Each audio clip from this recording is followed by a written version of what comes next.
Yeah. I'm going to tone it faster.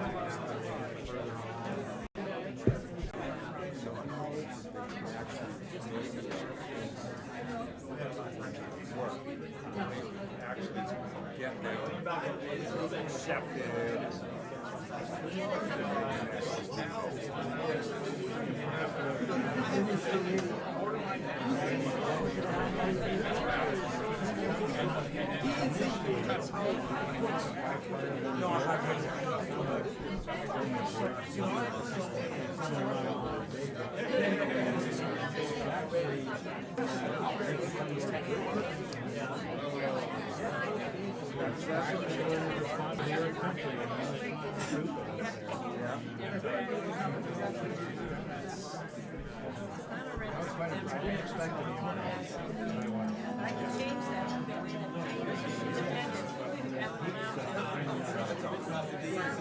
We're actually scheduled to go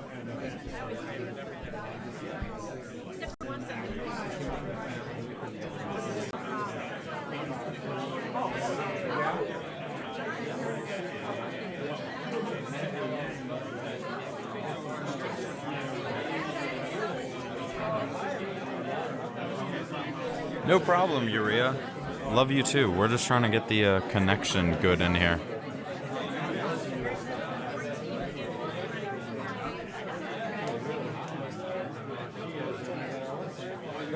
Yeah, you better check it out.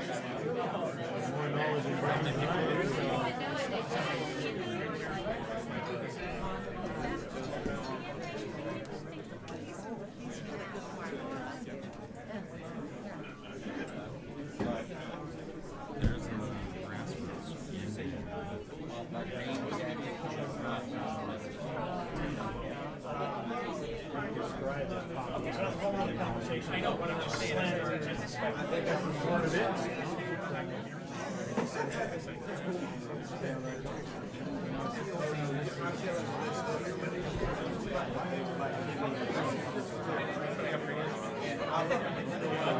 Well, yeah, and if so, what's the proposal? This is the ranking now.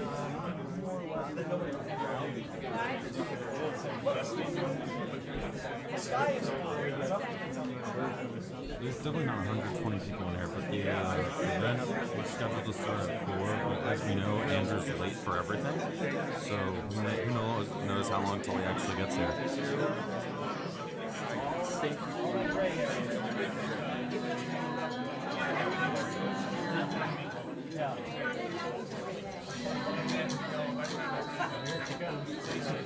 Had a good long chat with the state director. Hi. Bryce, nice to meet you. So, are you a supporter? I Or are you am. here to have a feel? I'm here for both. My partner is a campaigner. Oh, for NDA. Yeah. And I mean, I like to see them. Yeah.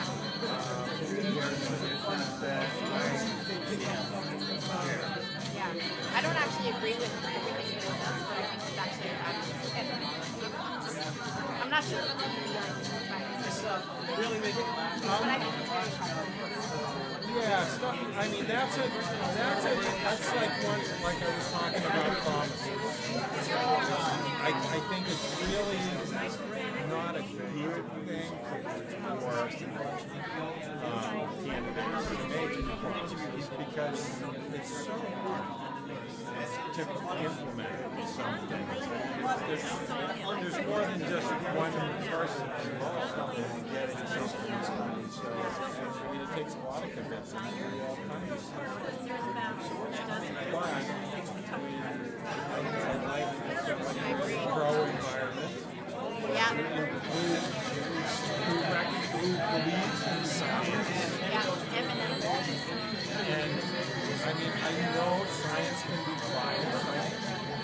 When I took a statistics class here at Plymouth, I was like, you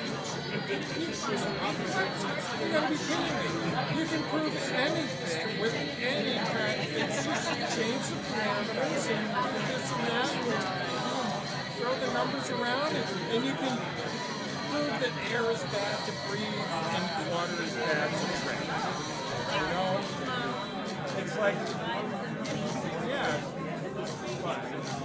I was one of the, you said this before, probably the most valuable college course I took was on statistics because it teaches you this question and analyze somebody makes a point. Sometimes the report is by somebody who said they didn't want to do it at all. And they're quoting the conclusion from somebody else. Yep. There's nothing here. But New York Times for us.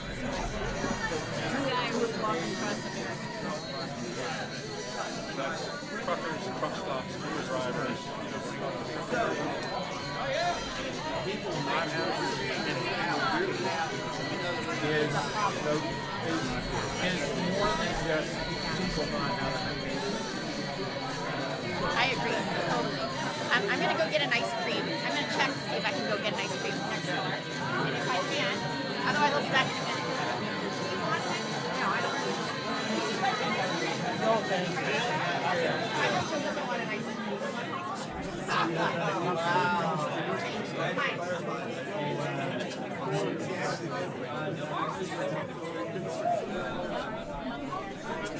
Hey Bob, here I am, talking to you on the phone. No, I think this is the fellow who's doing it. Maybe there's somebody else.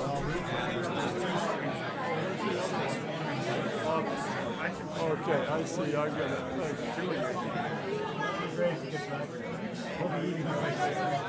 That's right. Memories, you know?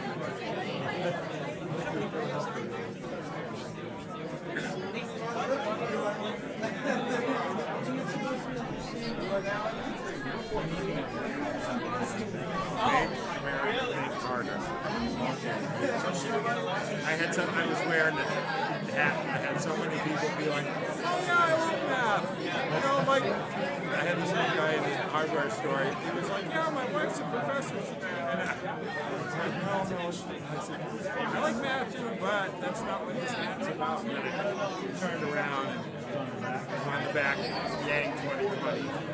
I said, "No, this is literally."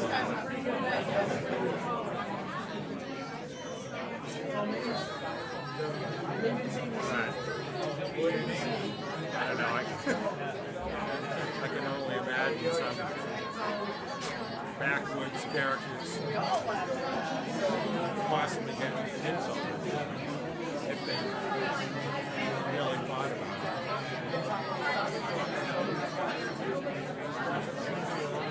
Oh yeah. Yeah.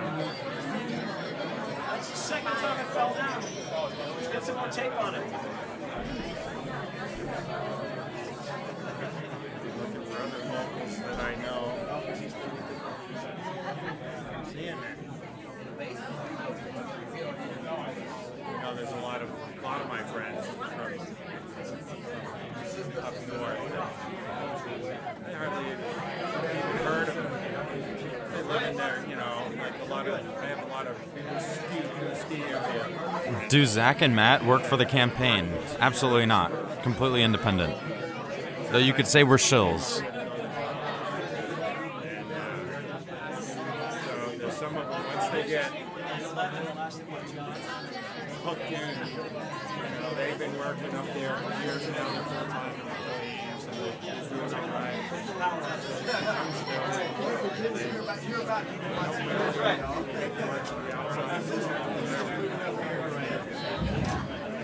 all right. All right, welcome. There you go. I am here to warm you up. Although it's pretty warm. So let's practice. How y'all doing today? Let's try it again. Andrew Yang's going to be here in like 5 minutes. How you all doing today? Yeah, that's what I mean. All right. I got some good friends here. My name's Steve Marchand. If you like state or local politics, you may have run across my name. I used to be the mayor of Portsmouth. Still live on the seacoast. ran for governor in New Hampshire last year on the Democratic side of the ticket. This just in, I did not win. If I had, there'd be large burly men protecting me from, not you all feel good, but whoever. But the silver lining was, by not being governor, I did have time to meet Andrew Yang. January 11th, 2019, for coffee in my hometown of Manchester. And I realized within about 5 minutes of hanging out with him, this was a very smart and different kind of person. I also realized he was a 44-year-old, first-generation American, father of two, who really likes math. Holy crap, that's me. That's amazing. And no wonder we became friends that day. And a few months later, he became my presidential candidate.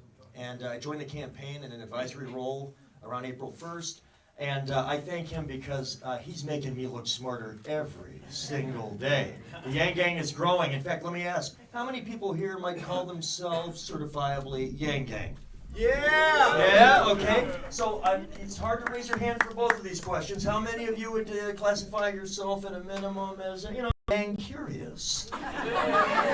Yeah? Good. And then if you haven't raised your hand, this isn't like a Joe Biden event or something. You can stay, but I'm not sure why you're here, but I'm glad you're here if you didn't raise your hand for either of those. We have a name in the Andrew Yang campaign for people who raise their hand at Yang Curious. We also call you soon-to-be Yang Gang. That's the other thing we do. What I realized, nobody communicates like this guy. If you've watched the debates recently, even as he continues to be the least, he gets the least time, 6 in a row, in these debates. Although the last one, because it was a reduced field, the least time was still, significantly more time than the first couple, about 10 minutes or so. And this guy can do an awful lot in 10 minutes of debate time. Would you agree with that? I don't know if you've watched that. I was with him in Plymouth, actually, at the Common Man for a book talk in late March. And 80 people showed up on a weeknight to see Steve and Andrew just shooting a breeze, talking about his great book. We have some copies of it here. By the way, there you go. After 18 months of being out there, yesterday, it joined the New York Times bestsellers list. How about that? You got some books that get on the bestsellers list because it's got a famous name, and then you read it and you're like, I shouldn't have bought it. This is not. This was a slow-rolling snowball that is suddenly rolling a lot faster. Anybody see the fundraising total this morning? Yeah. $16.5 million. What up with that? Yeah. $30 a pop. Pretty good, and we can sustain it. Almost no maxed out donors.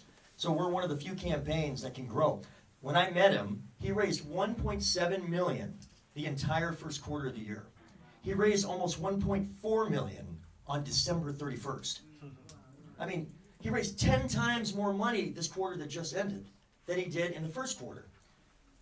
We are doing events where we regularly now have to go outside because the room was not big enough. In Lebanon, yesterday, we tried to go to the Salt Hill Pub, great place. Yep. We got 30 or 40 a couple months ago. We thought 75, it's New Year's Day. And then we get there, I see this huge line. And I go, why don't they let them in yet? They're like, well, they did, it's full. And then we had to go outside, so we went to the village green, and 250 people ended up there. They were cold, and we stopped Q&A because they couldn't feel their toes, but they felt the vibe. We got a lot of folks, including those in the Valley News Story, who said, I was with Elizabeth Warren or Pete Buttigieg or Cory Booker, and now I am part of the Yang Gang, they said, because they see a young and diverse and entrepreneurial and innovative and engaging future for America, and we need somebody that represents that face. Who is the face of what the next generation of America can be? This election that we're really getting into now, we got to do more as a party than be the party that's not Donald Trump. In 2016, we kind of tried that. We kind of tried being not Trump. When he said, we're going to make America great again, what did we generally say in response? We're already great. But then, for the median retail worker in America, a 39-year-old woman with between a high school degree and 1 year of post-secondary education, making $9.50 an hour, watching 30% of America's malls and brick-and-mortar shops closing over the next 5 years. and not really having a very good answer for what her next move is. We're already great is not a sufficiently good answer. In a country that's lost 4 million net manufacturing jobs over the last generation, over my adult lifetime, and not having a very good answer for what happens to them next. America is already great as the beginning and end of our retort is not good enough. For the several million people who are truck drivers, or feed those truck drivers, or house those truck drivers when they need to rest at night, and that see that the automation of their jobs is well underway, and they know in the next 10 years, that median truck driver in America, a 49-year-old man with a high school degree making $49,000 a year, decent money, but they're working hard for that money. What's their next move? America is already great. It's not a sufficiently good answer.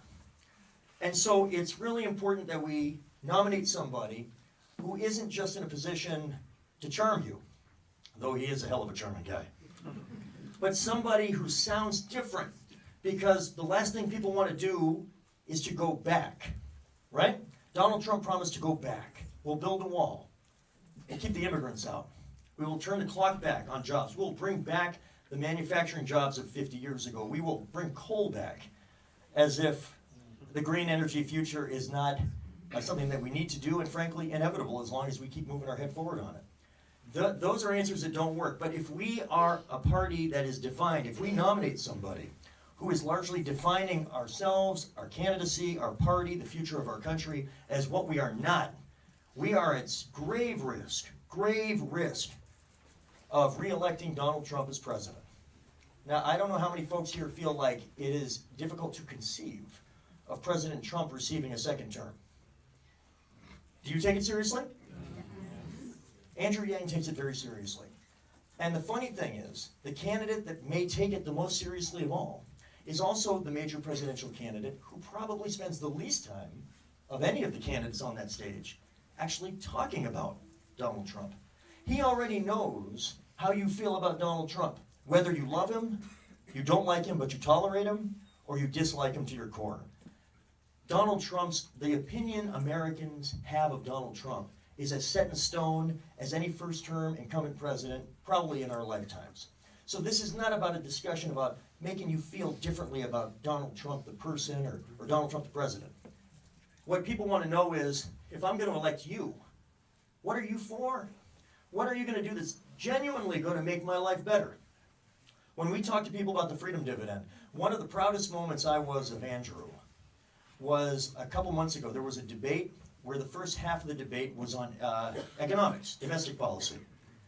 We spent a half hour as a country watching 11 at the time, Democratic presidential candidates talk about universal basic income. That is because of one person, Andrew Yang. It is a policy that you'll hear about in a moment that is as old as the country itself. It's what Martin Luther King Jr. was advocating for literally on the day that he died.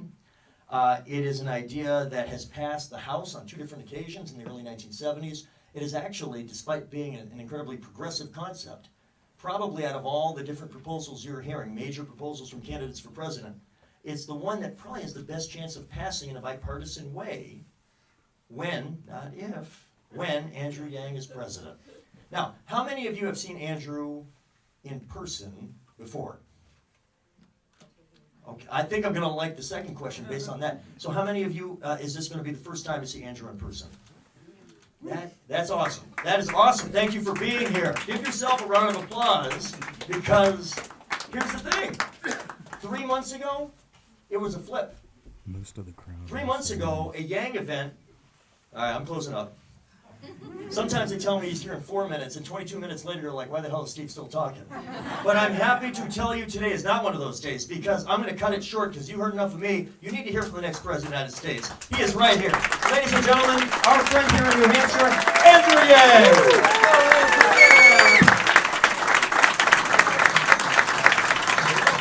Hello, Plymouth. Hello, New Hampshire. Yes. Yes.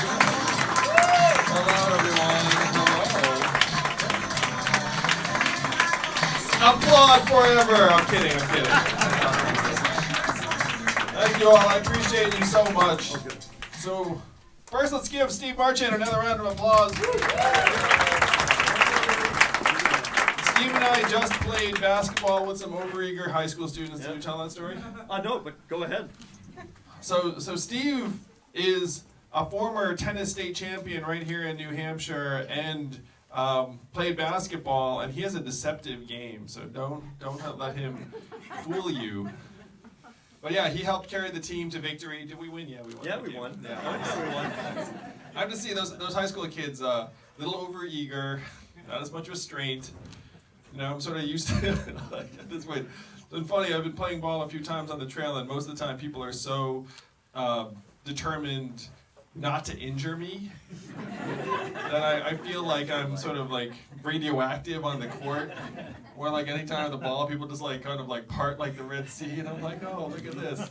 But not these kids. These kids did not get the memo. They were like, yeah, I get it. Anyway. Is this the actual campaign office? That's one thing, because I saw our office was over there. Is this like a common area in the building? Is that what's going on? All right. Fantastic. Well, it's a thrill to be here with you all. Raise your hand if you've seen me speak before in some context. Fantastic. Raise your hand if you're hearing me for the first time. Try that. Well, that's most everyone. And it might be because you saw those expensive TV ads we threw on your TV. Like, hey, you know, maybe I should check that guy out. He has the money to afford ads. Lawyer for 5 months, and then I left to start an ill-fated company. How many of you have started a company or business or organization or mailing list? So if you have your hand up, you know two things. Number one, you know it's a lot harder than anyone ever lets on. And number two, when someone asks you how it's going, what do you say? Great! Great! It's going great. My business went great until it failed. My parents told their friends I was still a lawyer. But I'd been bitten by the bug. I worked at another startup and then another, and then I became the head of an education company that grew to become #1 in the United States and was bought by a bigger company in 2009. Now, 2009 was a very tough time in a lot of the country. How many of you were here in New Hampshire 10 years ago? How was the financial crisis here for you and your families? Not great. Intense, not great. I was in Derry and I asked a similar question, and this 14-year-old raised his hand. And I said, like, how the heck could you remember the financial crisis? You were like 4 years old at the time. And then he said, my family had to sell our house. And then I said, oh yeah, then you would remember that. So it was a tough time in so much of the country, and I thought I had some insight as to why the economy had crashed. It was because so many of the wannabe whiz kids I'd gone to Exeter and Brown and Columbia with had gone straight to Wall Street. That's the opposite of what you want people to do. So I thought, well, what do you want people to do? And I wanted people to head to communities like Detroit, Cleveland, Providence, Birmingham, Baltimore, and start businesses and create jobs. Now, that's a very big goal. How many of you all work at a nonprofit? How many of you volunteer for a nonprofit on occasion? You should at least pretend with that second one. You're like, I too am a good person. What about the ones that fund nonprofits? You're a good person. If you write the check, let's give him a round of applause. You were one nonprofit. Because that was the next step where I put up some money to fund this nonprofit, and I started calling, raised a couple $100,000 and it grew into the millions, helped create several thousand jobs in 15 cities around the country. I have to say full credit to my wife, because we joke all the time that when we met and got together, I was a pretty normal guy doing a pretty normal job. And then after the financial crisis, I was like, hey, I'm going to quit my job, start a nonprofit, and go around the country, try and create thousands of jobs. Like, how's that sound to you?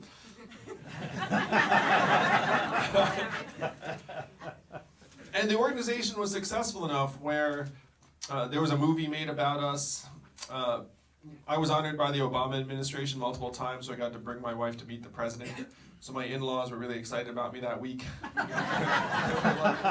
7 years because I'd never been to Missouri, Ohio, Alabama, Louisiana, and I felt stunned by the gulf between regions in this country, where if you flew between Michigan and Manhattan or St. Louis and San Francisco, you felt like you were crossing dimensions and decades and ways of life rather than just crossing a few time zones. But I was still stunned when Donald Trump became our president in 2016. I know you all remember that night well. How did you react when he won? Shock, anger, depression, sadness. To me, it was a giant red flag. This was not business as usual. I said, oh my gosh, tens of millions of our fellow Americans decided to take a bet on the narcissist reality TV star as our president. And if you were to turn on cable news, why would you think that he won? Why would you think he's our president today? The media, perhaps. Hillary Clinton. You'd say Hillary Clinton's definitely on the list. People came out to vote from the woods that never voted. Turnout. Russia. Young people did not vote. Lack of turnout. Racism. Facebook. Comey. But I'm a numbers guy in New Hampshire, and the numbers tell a clear story as to why he won. We automated away 4 million manufacturing jobs over the last number of years in this country. And those jobs were primarily based in Michigan, Ohio, Pennsylvania, Wisconsin, Iowa, all of the swing states that Donald Trump needed to win and did win. This happened right here in New Hampshire a bit earlier, where you all lost over 12,000 manufacturing jobs. I have been to those towns. You probably have too, and those towns have never recovered. After the plant or factory or mill closed, then the shopping district closed, then people started to leave, then the school shrank, and now they're just managing their decline. I saw firsthand that happen in communities in the Midwest and the South, and unfortunately what happened to those jobs is now shifting to other parts of the economy. How many of you have noticed stores closing around where you live in New Hampshire? And why are those stores closing? Amazon, that's right. Amazon soaking up well, first it was the big box stores, and now Amazon's here. Amazon is soaking up $20 billion in business every single year, causing 30% of America's stores and malls to close forever. Most common job in your communities is a retail clerk. Average retail clerk's a 39-year-old woman, making between $9 and $10 an hour. When her store closes, what is her next opportunity? How much did Amazon pay in federal taxes last year? Zero. So that is your math, New Hampshire. 20 billion out, zero back. 30% of your stores and malls close forever. Most common job disappears. When you call the customer service line of a big company until you get someone on the line, right? Raise your hand if that's what you do. Oh yeah, that software is miserable. You're like, please, let me talk to a person. Then you breathe a sigh of relief. But in 2 or 3 short years, the software is going to sound like this. Hey Andrew, how's it going? What can I do for you? It'll be fast, seamless, efficient. You might not even know it's software. What is that going to mean for the 2.5 million Americans who work in call centers right now making $14 an hour? How many of you have seen a self-serve kiosk in a fast food restaurant like a McDonald's or any of those? Every location in the US by next year, and then they're going to ship to the back of the house with the robot burger flippers and fry cookers. It's not just the CVS's, the grocery stores, and the rest of it. And the rubber's really going to hit the road when the robot trucks hit our highways in earnest. How many of you know a truck driver here in New Hampshire? It's the most common job in 29 states in the US, 3.5 million truckers. My friends in California are working on trucks that can drive themselves. The estimated cost savings enable self-driving trucks, and it's going to go hand in hand with the rollout of 5G. 5G is the spectrum where you can have ultra high speed bandwidth. Not here. They're lucky they 4G. 2050. So on a total aside, we should have broadband in 99.9% of this country, high-speed internet access. And there's no reason we can't make it happen. Just right now, the cable companies don't think they can make money wiring that extra 10 miles or 20 miles. So the odds say, okay, how much is this going to cost you? How much are you going to make? And then we will just fund the difference until you get paid back to that amount, and you can keep a little bit off the top. That's a very easy fix. It's just right now, our government doesn't have its act together enough to say that Americans should have broadband. As your president, 99.9% of the country will be wired for broadband by the end of my first term.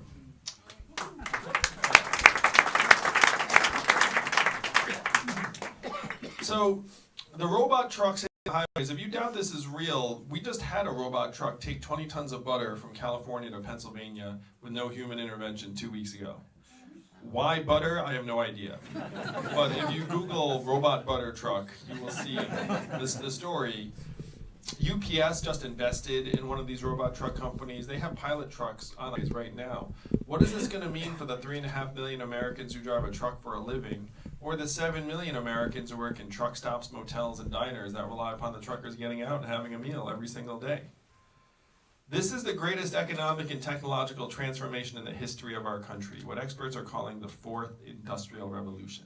When's the last time you heard a politician say the words fourth industrial revolution? 2 seconds ago. We're helping create these jobs, and my work is like pouring water into a bathtub that has a giant hole ripped in the bottom. The water is rushing to get elected, and it's just going to speed up in the years to come. Not even years, days to come. I mean, this stuff is right now.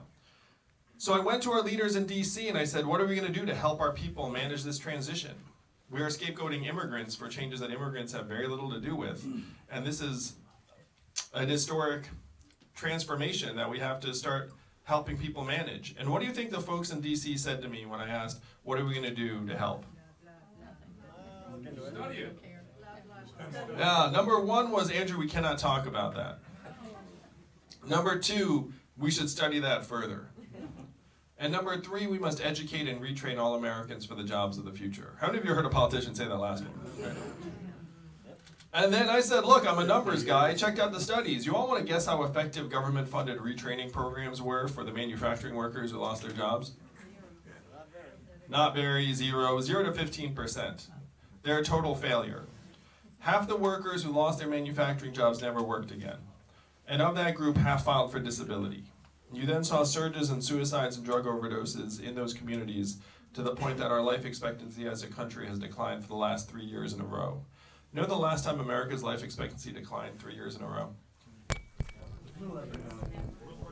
The Spanish flu of 1918, a global pandemic that killed millions. That's how far back you have to go to find a time when our life expectancy declined like this.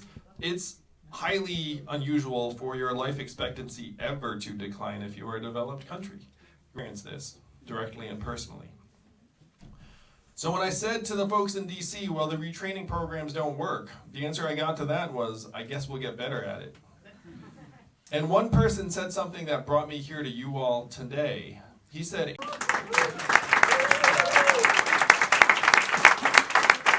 and New Hampshire, I believe you sense this, you all are the wave.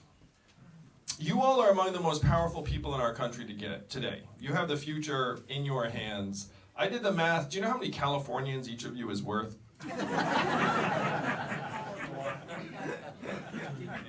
1,000 Californians apiece.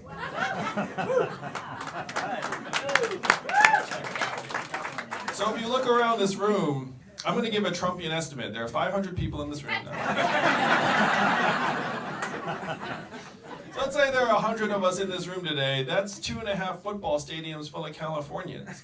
That is the power we have right here, right now. That's why it's such a joy to campaign here in New Hampshire. This is one of the only places in the entire country where democracy still functions the way it was intended. Amen. Most of our fellow Americans look up and they see the government pipes just clogged full of money, lobbyist cash, and they think there's nothing they can do about it. They are generally correct. There is nothing they can do about it. It is up to you all to do something about it. It's up to you to flush the pipes clean. Now, what are you going to do? How are we going to flush the pipes and take a new vision to the country that helps us all feel included and rewrite the rules of the 21st century economy to work for us and our kids?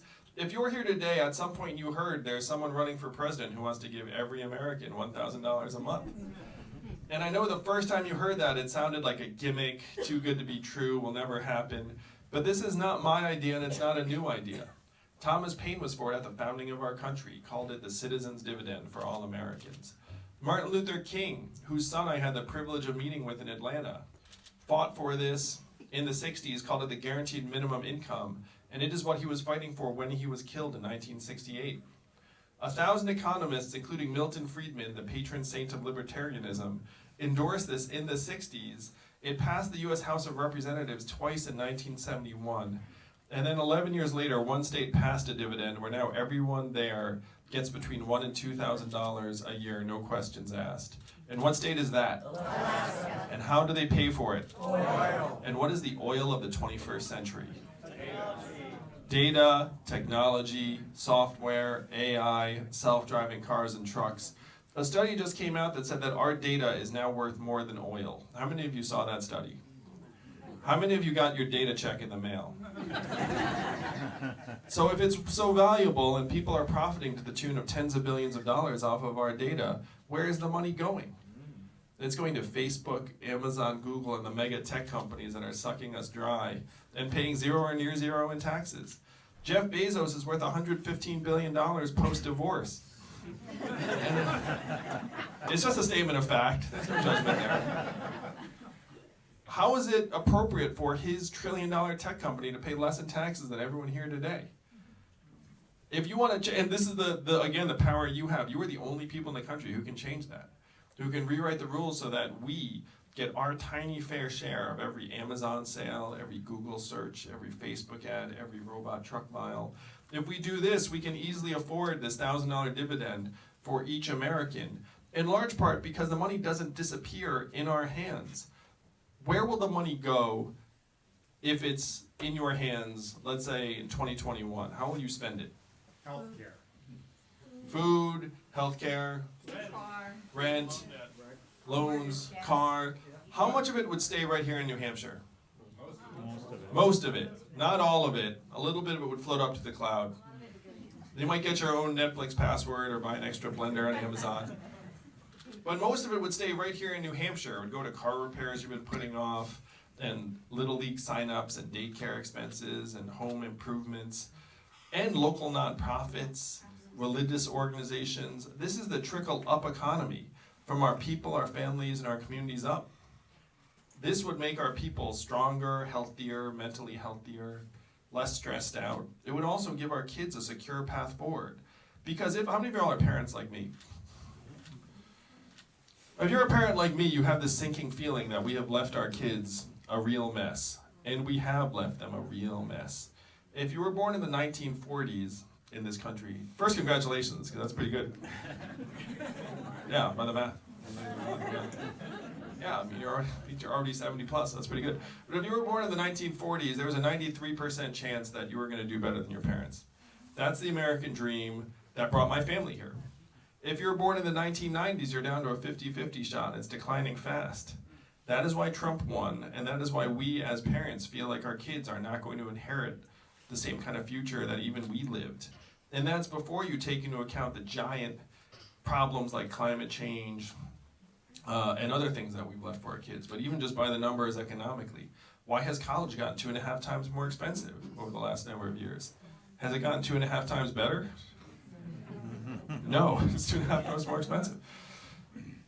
So these are the reasons why I'm running for president. I don't have a deep, long-standing desire to be president of the United States, honestly. I'm running for president because I'm a parent and a patriot, and I've seen the future that we're leaving for our kids.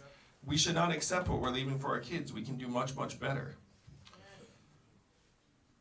So right now we're being told that everything is great. Corporate profits are at record highs, but also at record highs, stress, anxiety, indebtedness.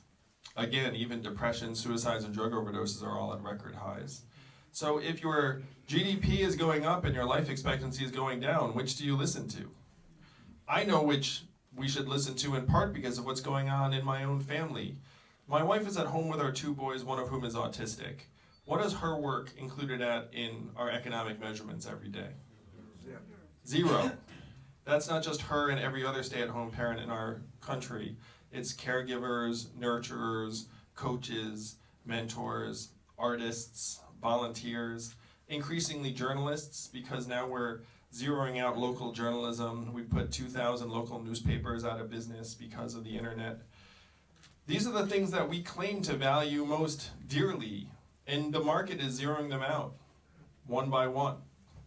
We need to actually measure our own well-being as economic progress instead of this phantom GDP number that we made up 100 years ago.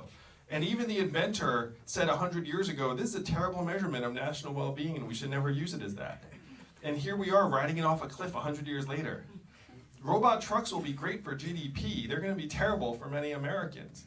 So instead of GDP, we should be using our own wellness and life expectancy, mental health and freedom from substance abuse, income and affordability, the ability to retire in quality circumstances, clean air and clean water. As your president, I will modernize our economic measures to include the things that will actually tell us how we are doing. And then I will tell us how we're doing every year at the State of the Union. So this is the vision that you can take to the rest of the country and make real, just like that. In what is it, 5.5 weeks? New Hampshire, this is how you must use your power to shape the future of our country. Donald Trump is our president today because he had a very simple message. He said he was going to make America great again. What did Hillary Clinton say in response? America's already great. Remember that? Yeah, that did not quite work. The problems are real. The struggles are real. Many Americans are being left behind. But Donald Trump's solutions were not what we need. What were his solutions? We're going to build a wall. We're going to turn the clock back. We're going to bring the old jobs back. New Hampshire, we have to do the opposite of these things. We have to turn the clock forward. We have to accelerate our economy and society to address the real challenges of this time. And we need to evolve in the way we see ourselves and our work and our value. And I'm the ideal candidate for this job because the opposite of Donald Trump is an Asian man who likes math. Thank you very much, Plymouth.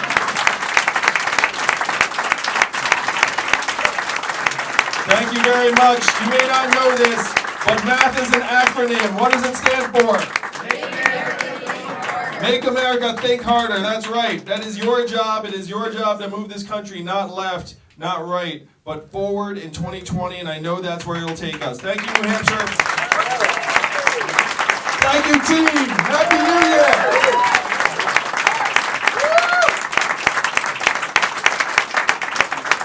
All right, awesome. Let's give it up for Andrew. We love you, man.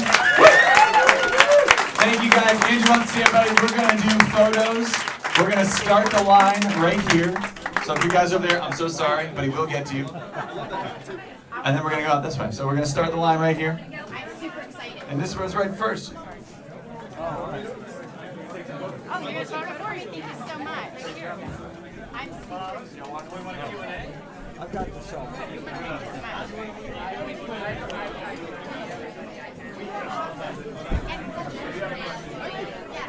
much. We go ready? 1, 2, 3.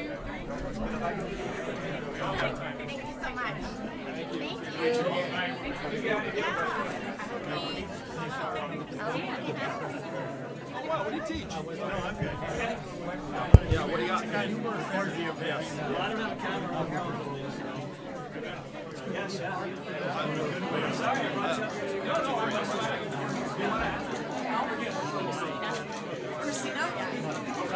It's not. I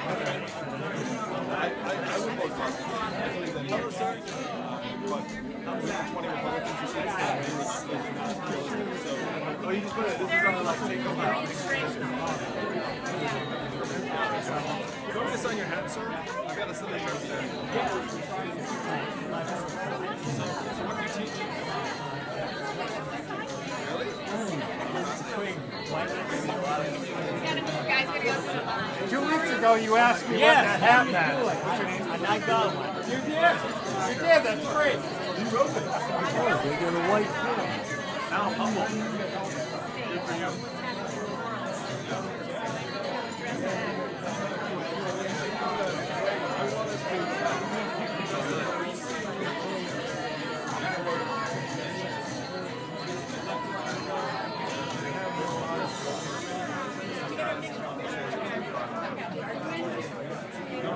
Congratulations to you. Okay. 1, 2, 3.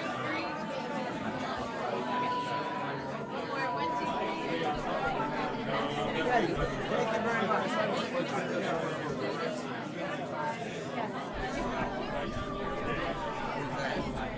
You're across the street. What's up, Zach? I'm after yours. Say hi to Grassroots Shan Gang. Hey. Y'all know who that is. That's awesome. We are cross streaming. We gotta get it right in there. That's funny. Yeah. We gotta move on, guys. I'm sorry. We gotta go to the next person in line. Thank you so much.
Why skip Q&A?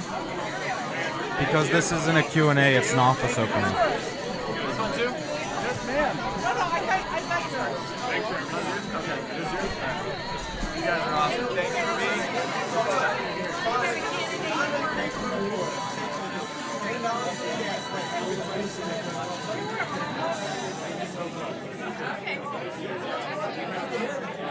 we have a chance to hey guys.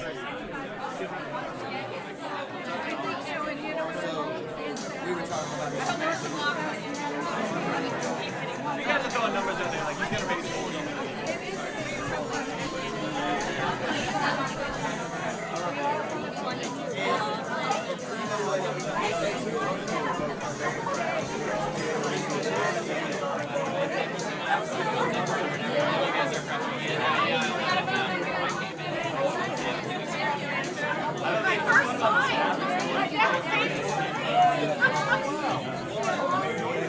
Yes, I did.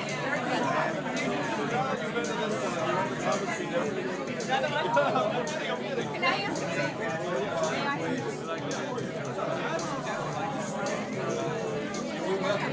Do we get a good business? I think we got a good one. Okay, ready? Yeah, it's a wild Thank you.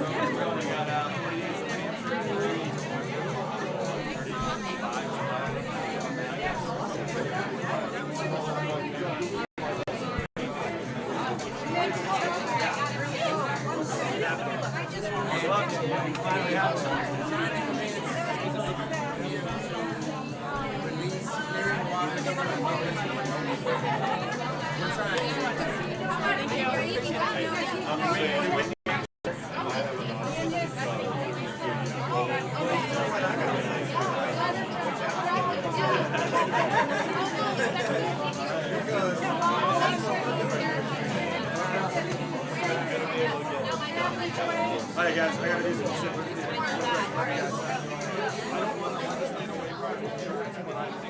You'll see that the whole I explicitly say that as it's gotta happen. The marketing said it is hard to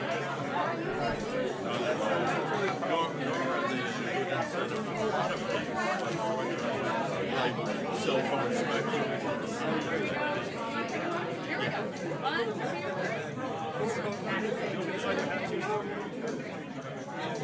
Congrats on your daughter. Right, we share a set of experiences that is awesome. When I say that you can Yeah,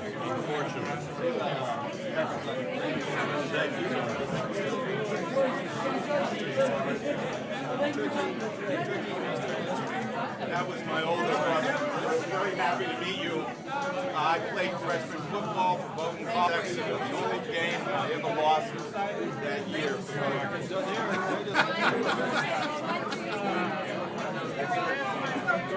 I would love it. I'm committed.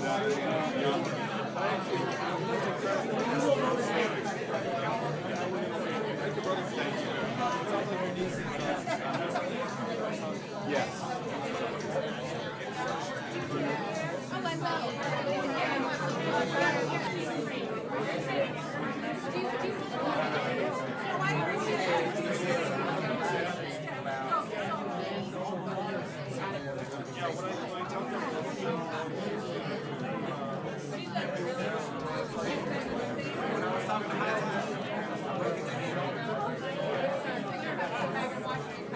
So by the way, stream, we're going to have more Andrew Yang for you later. There's a town hall in Rochester at 7 p.m. Eastern Time, so make sure you come back to the Zach and Matt Show stream for that event, which will include Q&A, in case you like the Q&A portion more than the stump speech portion of Andrew Yang.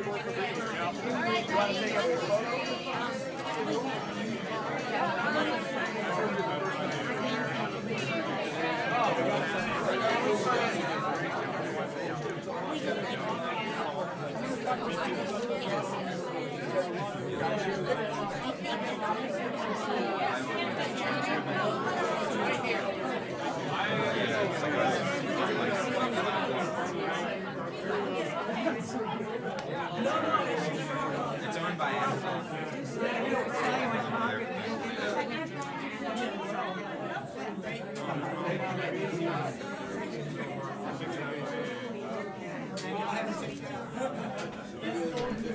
Yes, 7 o'clock Eastern time.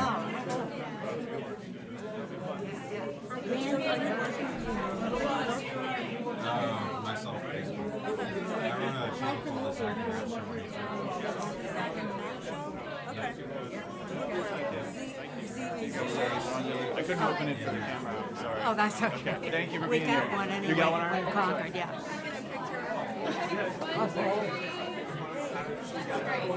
Excuse me for a second. I took your pen, sir.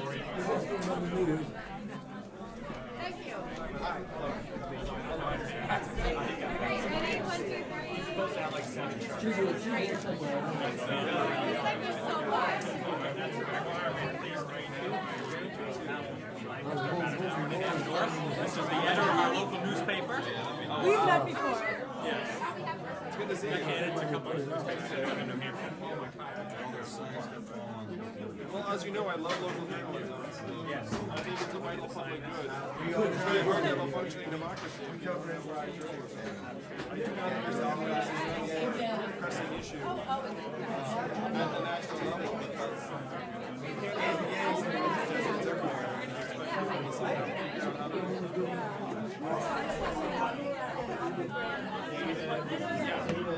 I remember that. That was fun. I remember that very well. Thank you, guys. Thank you. Good to see you. Happy New Year. Good. So nice to meet you. I'm so glad. That made me so happy. Let's do it. 1, 2, 3. Well, thank you for coming and being open-minded. How you doing?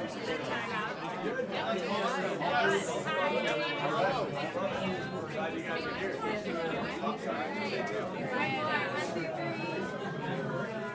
Great. Just one question. You were like Bill.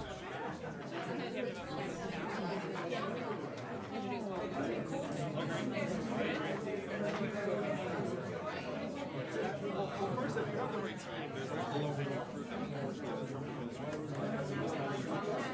Alright, stream. The big priority for me is Stream, I have to use the bathroom, so hopefully nobody steals you while I'm gone.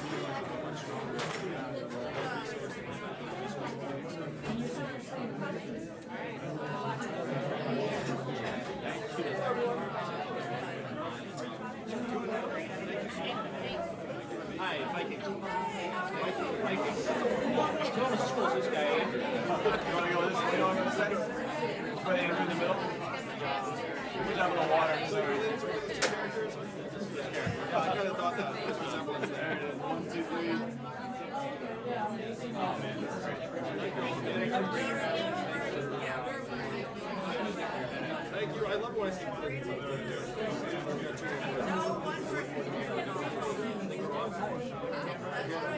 We had no camera. As a teacher, it's really impressive.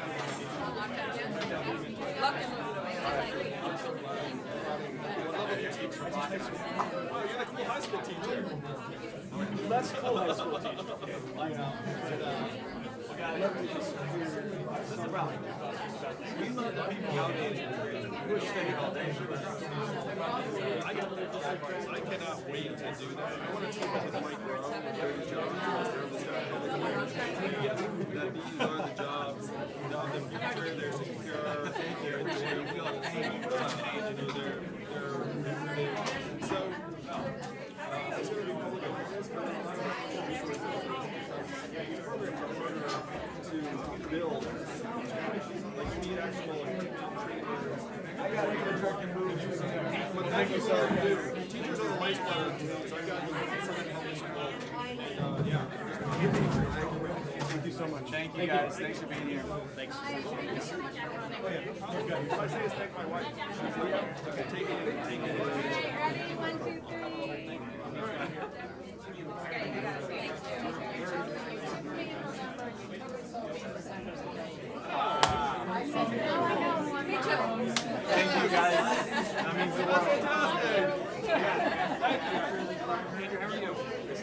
I like the most way to sit there and break all of stuff like that. Yeah, we gotta try to break up the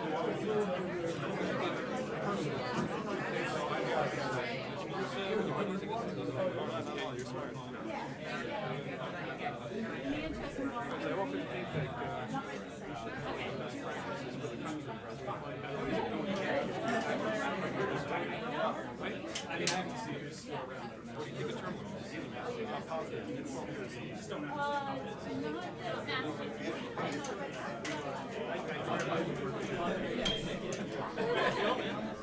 I think I did it. Pretty good. Good, thank you. How are you?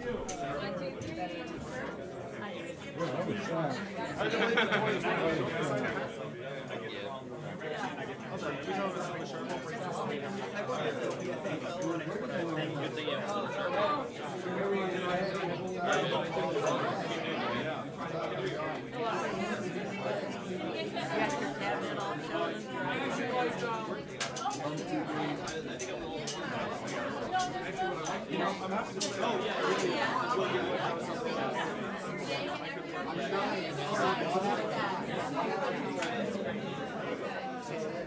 yeah, there are a lot of people that want to sign it up.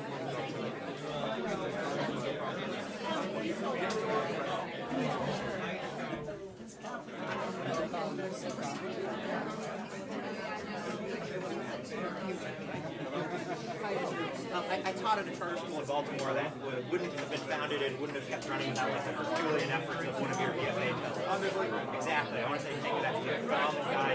Tremendous.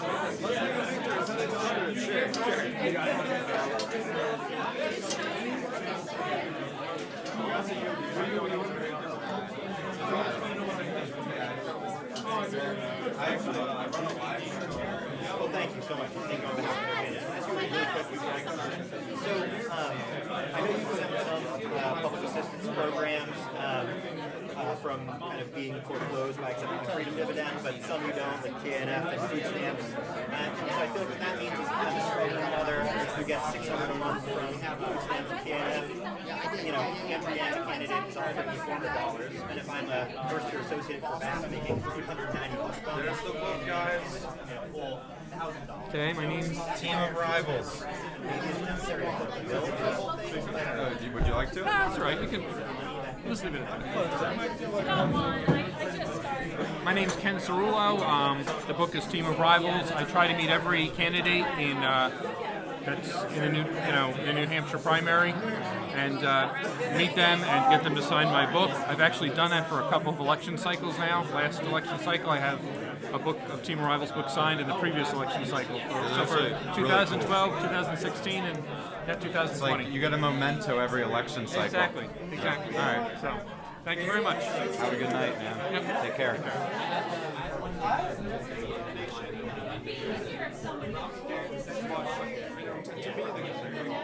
He basically was saying that he's seen every candidate and he likes Andrew because of ranked choice voting and that he comes up with a lot of new creative ideas.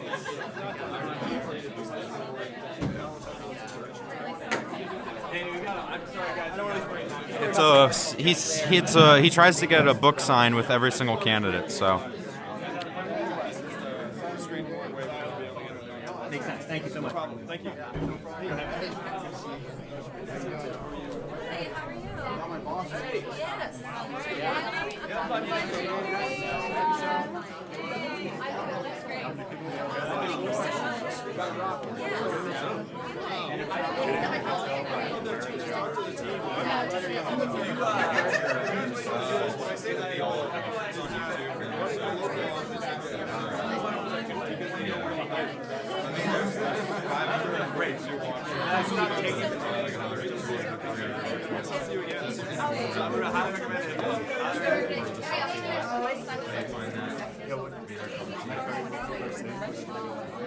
Someone says, does Yang have a shot at the next debate, or are they releasing new polls?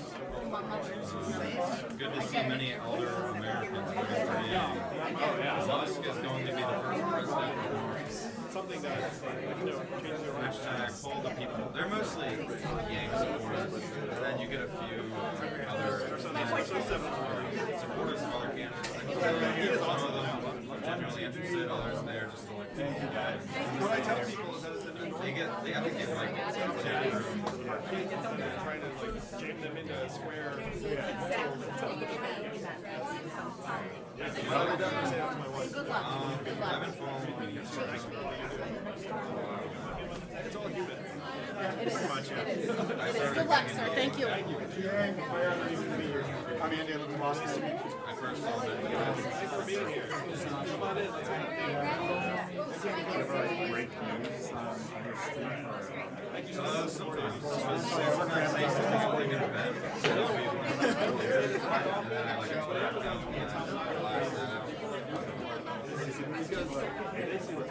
We're kind of happy on these sides. Yeah.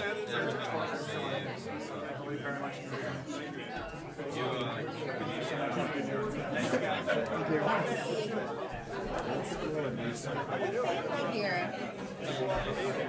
Good looking crew. Over there. There we go. I'll squeeze in. Mom and Dad. You guys look so good. So good. Say that to everyone. This is a glowing shot. Yeah. No, I mean, you never get to talk in the debate, so it was good to see online first. And the guy who runs the registry, like he actually We had to clean it up for your son. is like Leaving it as a mess. Yeah. You know, the only thing is the internet is mostly not the same experience, so there's a couple of Sure. Well, you know that like I want to take that stuff up local scene relationships and not be as ambitious for election seating up. national security. And I like having the team together. I'm not someone like thank you. Time ticker. Thank you. Nice to meet you. Troy. From Delaware. He said he came to New Hampshire. They're going to be presidential candidates. All right, ready? 1, 2, 3. Great. Happy New Year. I've heard your parents. They're very, very smart. We got a big stick for you. You might feel that way too. I love the history. So if you remember me, my name's Ben. I brought my high school class to see you at Plymouth University a couple weeks ago. Very well. I'm really happy to see you again. And yeah, it's great. I'm feeling very enthusiastic. I made a few more donations. It's time, man. I love guys. I love Oh, Yang. Economics teacher, too. I know. Wow. How you doing? Nice to see you. The reason he didn't do a Q&A is because this was just an office opening, and he doesn't really do Q&As at office openings, but there'll be a town hall tonight at 7 p.m. in Rochester, and that's where I'll be doing a Q&A. So if you would like to watch that, just tune into the Zach and Matt show at 7 p.m. Eastern time. Probably don't, but early on, you were very mindful and maybe think about being. I don't know. She's making a great running mate. There'll be many people who are very excited about that.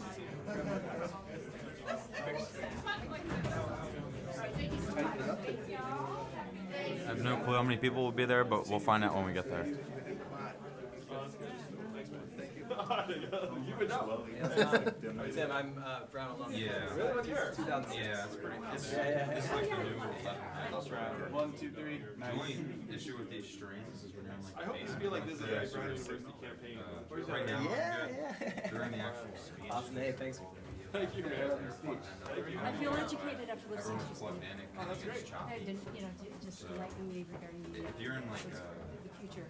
then Well, my usually we can also family's use a family of educators. My brother, dad, uncle, But if it's like we're in rural grandfather, area, professors. it's very. So I'm sort of the black sheep of the family. Clear choices. Right now we're at 30 frames, no choppy. So number one, I need someone who has a deep well of experience in relationships and peace like this to get so just like Biden got tapped by Obama. I need a Biden. Bernie, they have I would prefer a woman because I just think things work better if you have men and women working together.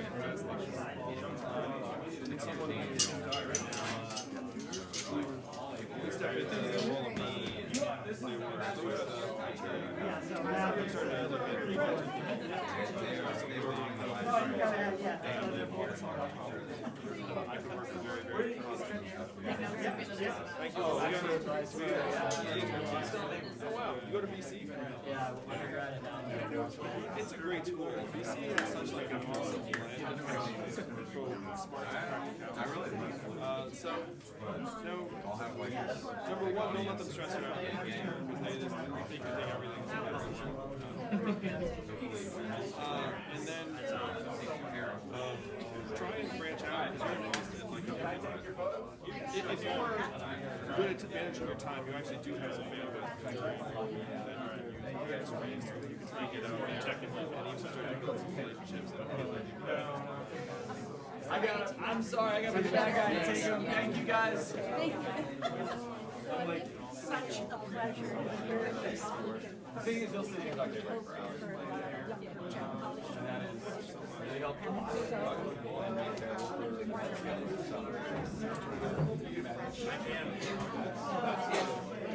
I got the day off. Good for you. Yeah. What is the second? Thank you for coming. This is all blurry. It's great though. It's really fun. No question, huh?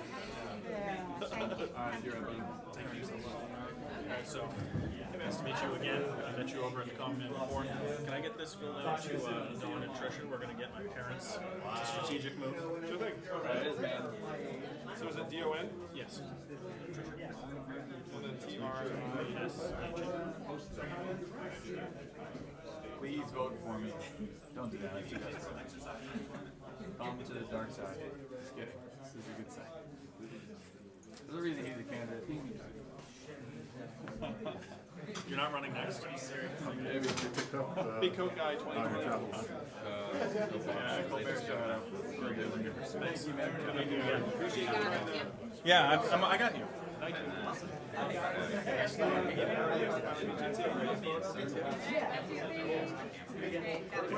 So, yeah, I was going to play a lot of bar games over there.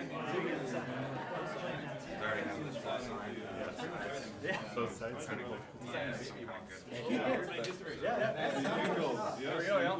been waiting for this. How's it going? Doing pretty well.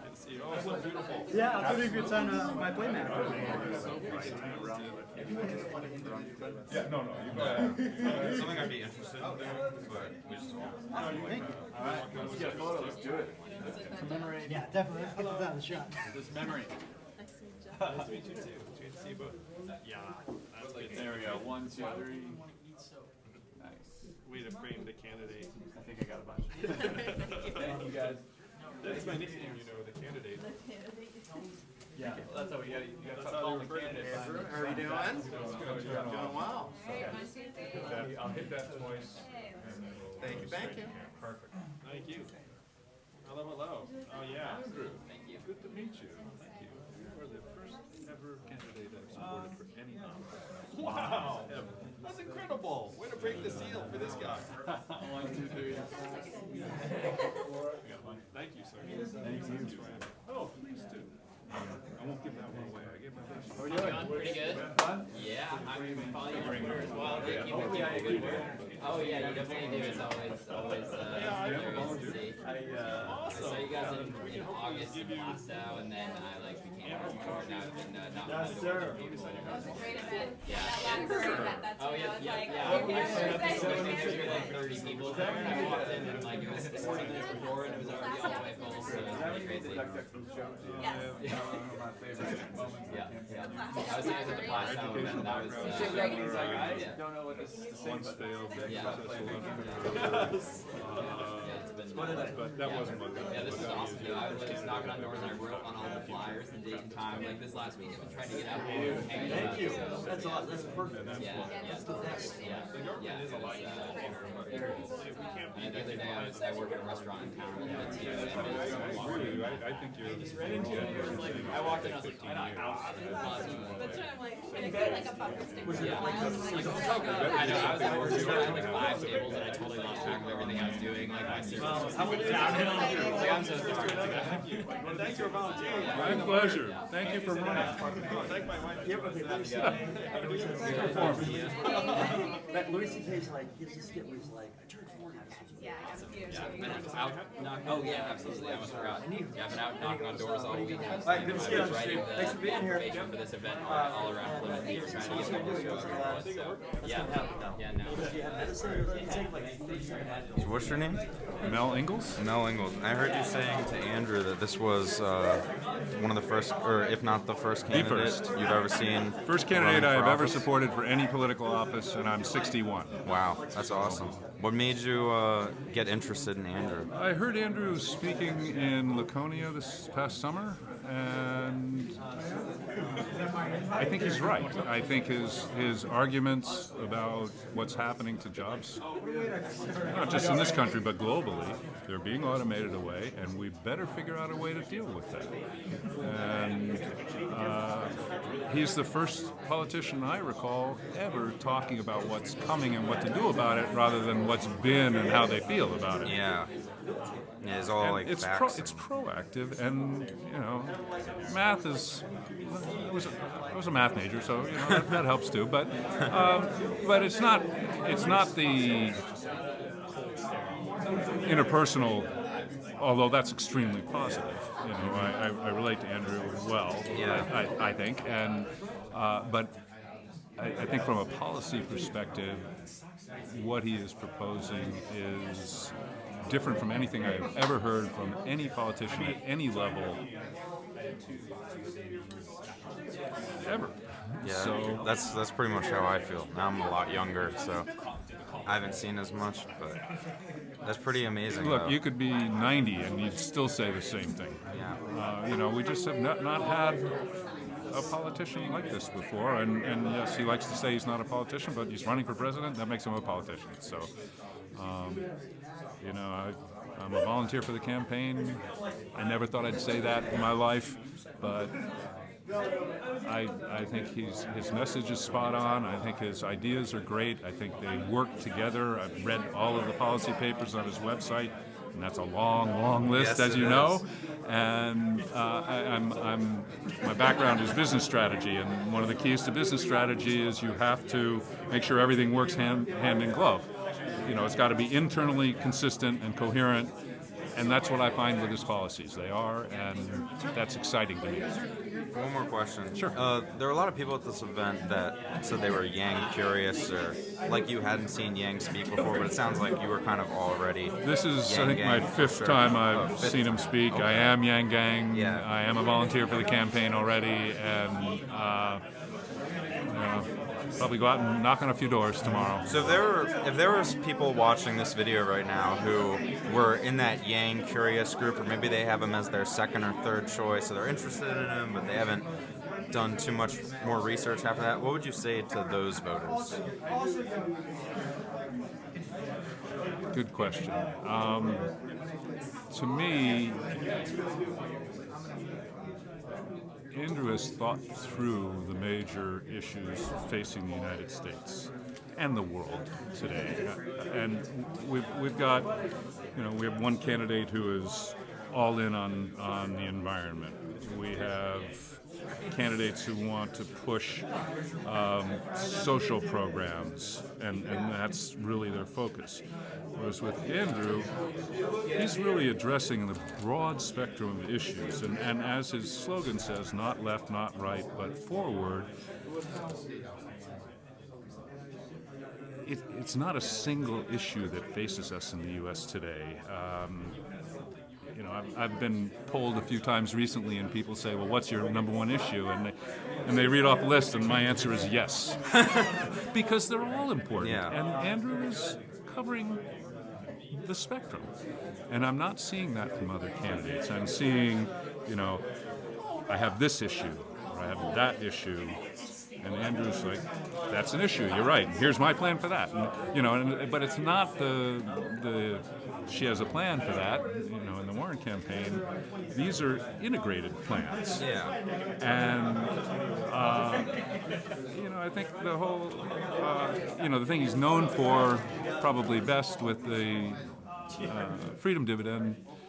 That's great, and it's an integral part, but it's only one part, and there's so much more to him. The man has depth, he's young, he's exciting, he's a good speaker, he engages people. Absolutely.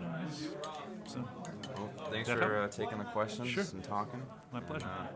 Maybe see you around. All right. Take care. I'm trying to come to as many of these as I can. Yeah, they're fun. They are. Do it while Matt Patricia is still the coach. Thank you, team. All right.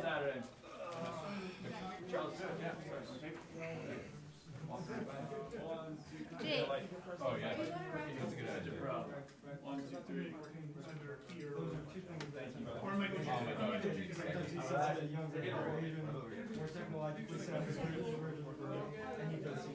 Yeah, well, yeah, it's my first day. Because they weren't ready yesterday.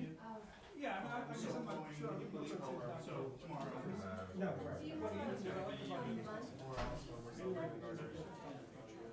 because sometimes it's 65% off. So rather than I can bring it clear, because I pay like Thornton. So it's like 20 minutes from here, 40 minutes from Louisville. I figure it's a decent place to be.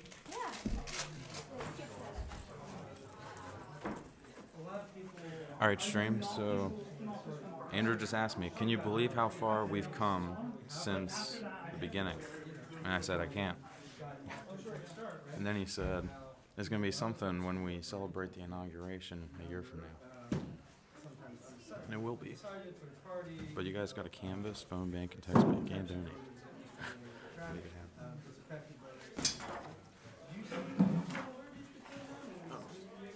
And we got more math hats signed for you guys. How do you compare the two? It's interesting. I'm not a young voter, so I can't really speak to that. But I think Bernie's message is more of a, kind of, how do I say it? It's like, grassroots, we're going to build a movement, we're going to change the world kind of message. And Andrew's message is more, sort of one-on-one, like I know every president is and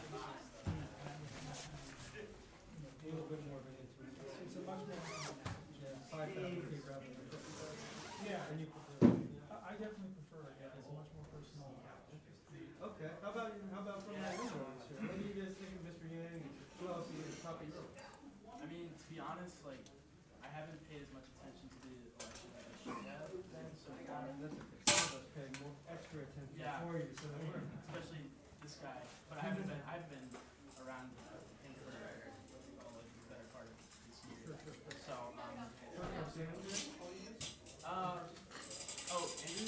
Yeah, I let you in there. It's his, yeah, so I mean obviously my dad's pretty politically active, but I haven't been around a lot, so I think if I was around him, I would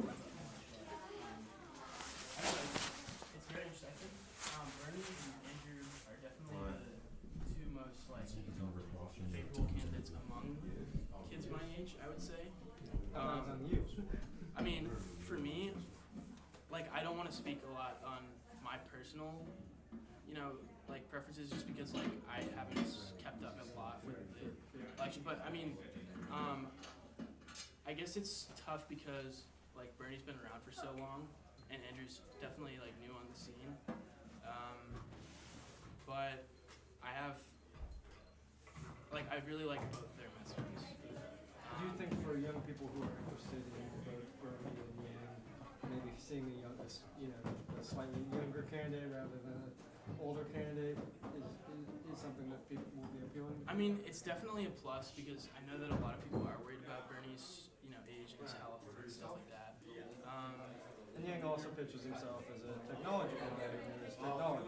Yeah. Not to say that Bernie doesn't, but Yeah. I don't see. I'm imagining someone on Bernie's staff is sending his tweets. You know? Yeah. James Yeah. sending his own, Yeah, right? definitely.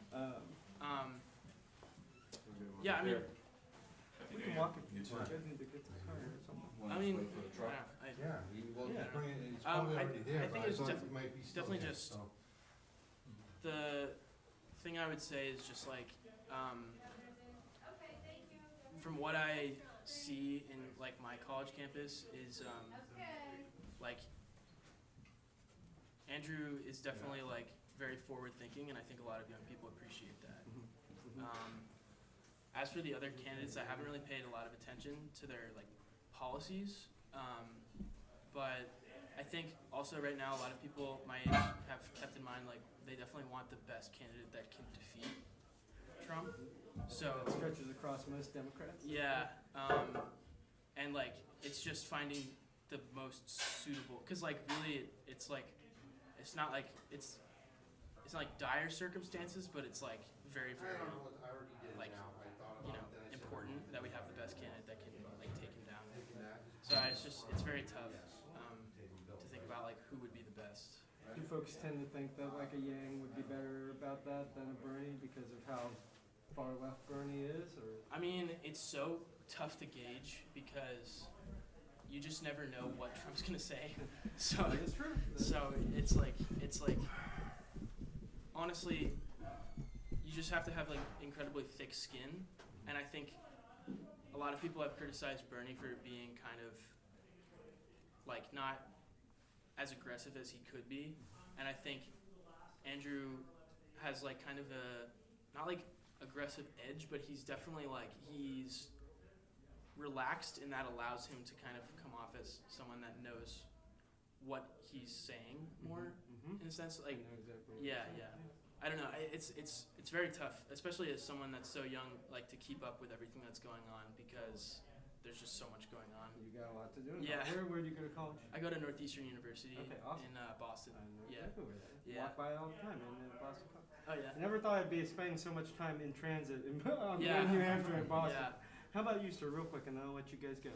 You have to endure this whole conversation, so I want to give you a chance to. Definitely, I wouldn't really say I have like an established list as well. I don't really keep up on politics that much, especially right when everything is starting off and there's so many candidates. But I will definitely say, I mean, Yang is one of the few names that I even know from the Democratic candidates. How do you think that became the case?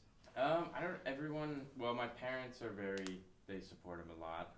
And I just heard a lot of stuff, mostly just about like $1,000 a month for people. Just that was kind of how I first even heard of him, was just hearing about that. Yeah. So your interest was piqued, and at minimum, I did hear that, and I was like, okay. One thing that I think is also important to mention is that a lot of young people my age that don't know a lot about politics, the only thing they know him for is the universal basic income, which I think can definitely be an advantage and a disadvantage, just because it is like a way for him to get his name out there, and it's like a very hot topic, but it's kind of like you don't want him to just be typecast into that one policy. And he needs to build a broad. He can't just win at 5%. Yeah, right? I will say I also noticed that I've seen a few advertisements for Andrew, and the universal basic income wasn't mentioned, and I thought that was very like smart, because like you don't want to just be selling one product almost. But yeah, it's definitely going to be like one of the most interesting elections I think that I've seen, just because like the circumstances. Us too. Yeah. Us too. So pray for me. Wish me luck, right? What's your name? My name is Matt. It's really nice to meet you. What's your last name? Last name is Stevens. Yeah, we wrote about his quarter 4 fundraising today, and we wrote about Castro. I didn't know. I need to go check my phone about Marianne. If you had asked me this morning, I would have said it was one of my top picks. That's too bad. What the heck happened here? Let's see. I gotta check my Slack here. I've seen nothing on. You guys giving me the tips. So we gotta run to the next event, but we'll see you. Have a good one. Hey, take care, guys. Appreciate your time. All right, just ripped off the New York Times interview. You gonna be at the next event? Yep. All right, see you there.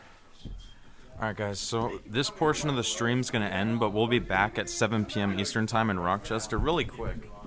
Let's just look at the Elizabeth Warren campaign office. Dream big, fight hard. I prefer not left, not left, not right, but forward. So we're gonna be back at 7 p.m. Eastern time. If you would like to watch the drive to Rochester, you can watch on yangstream.com. That is where I will be for the next hour, 20 minutes, and then we will see you again in Rochester. I'm going to cut the stream now. Thank you so much for tuning in. Make sure you like, subscribe, and all the other good stuff. And donate. TheYangGame.com. Young voters.